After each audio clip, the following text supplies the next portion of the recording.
Hi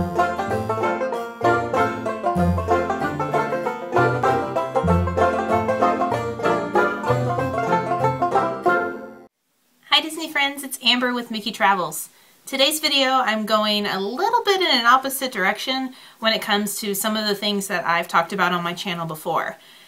I live in the state where Walt Disney was born and where he got his start. I'm from Missouri. So the history of Walt Disney is everywhere, and they teach about his past and where he began in schools. And it's convenient for me to go visit some of these historic places that he either lived in or he used to work at. So this past weekend I had the opportunity to visit where his first studio was in Kansas City, and I took some video of it and I wanted to share it with you. Now, my love for just the Disney parks is far more than that.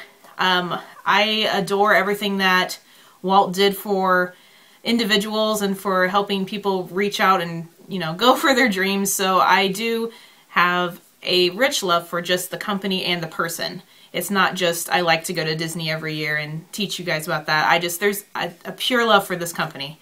So being able to visit this, and hopefully we're going to be going to Disneyland this summer, and to be in a park where it all started is just magical to me. And I even get teary-eyed when I talk about this stuff. And every time that castle comes up at the beginning of the movies, I cry during that too a little bit. But I adore the company. So a little bit about it. Walt was born in Marceline, Missouri, and then he moved to Kansas City and got his start there. He founded Laugh-O-Gram Studios, which is where the video will be taking place. It is now in a part of Kansas City that at one point was not being taken care of. The building was really close to being demolished, but there is an organization called Thank You Walt, and you will see the link on the video. They're trying to bring it back and restore it and maybe put a museum in it. But right now it's just an abandoned building. And he worked there, and he also worked in a movie theater on down the street. We don't get to see it in the film, but they have a nice huge mural with him on it. And he started there, and the story is that while he was working there, he found a mouse in the field behind the studio, and I have a segment of that. And he kept it as a pet, and he called it Mickey. Now, for those of you who know anything about Walt's history, you know that Mickey was not the first mouse he created. He created Mortimer. So the story about him keeping a mouse and calling it Mickey is humorous, and if it's an urban legend or if it's real. But he kept it as a pet in that studio, and supposedly that's where it all started. He did not create the cartoons there. He did that after he moved to California. But the Alice in Wonderland shorts that he is famous for, some of his first live action with animated, was filmed there, and the girl Alice is from Kansas City. So I'll do a little commentary as we go through and take a look at the studio. It's really short. I just thought it would be cool to do something a little different and share a little bit of other Disney side stuff that I like to do when I'm visiting areas around Missouri where Walt had a piece of history. I hope you enjoy it.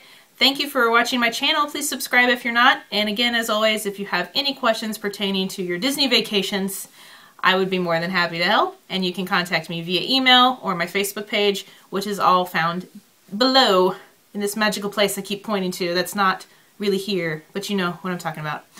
Thanks so much for watching. I'll see you all really soon. Enjoy the video. Bye. Here we are at the building, and each of the window panes was a tribute from an artist who was inspired by Walt Disney. They made an image to put in the windows, so you'll see a few of those as we go by. This building is now on the National Registry for Historic Buildings. Walt was here in the 20s. He had worked in the movie theater on down the street. Here's our website that I had earlier. This is the organization trying to bring this building back and put the museum in it. There were some individuals working on it when we were there. But he had purchased the studio and created a few live action and animated things here. The Alice comedies being one of them. Here's a look at a view from the other angle on down the street. The movie theater, again, you can't see. This is just a building that I thought was the movie theater. It's not. You can't see the movie theater from here. But the building now lies in a part of Kansas City, like I said, that does not have a lot of tourist traffic. There's Walt himself, and they had a list on the wall right here of all the animators who had painted something for one of the window panes. It's pretty cool. You can find out who's all there, I think, on the website. And if we look now into the backwoods, the part of it, we can see his office window and where the field was where he found the mouse that he named Mickey and kept as a pet, even though he wanted to originally name Mickey Mouse Mortimer Mouse. His office is going to be, I'll walk down here in a second. It's all boarded up, so I couldn't get inside, but this one right here is where he looked out in that field every day. So Walt did sell this eventually and moved to California, where he did get his claim to fame, and this company eventually did go bankrupt. But it's just really nice that they are trying to bring it back, and not a lot of people know about it, and it's just sad and lonely sitting here, but this was where Walt got his start.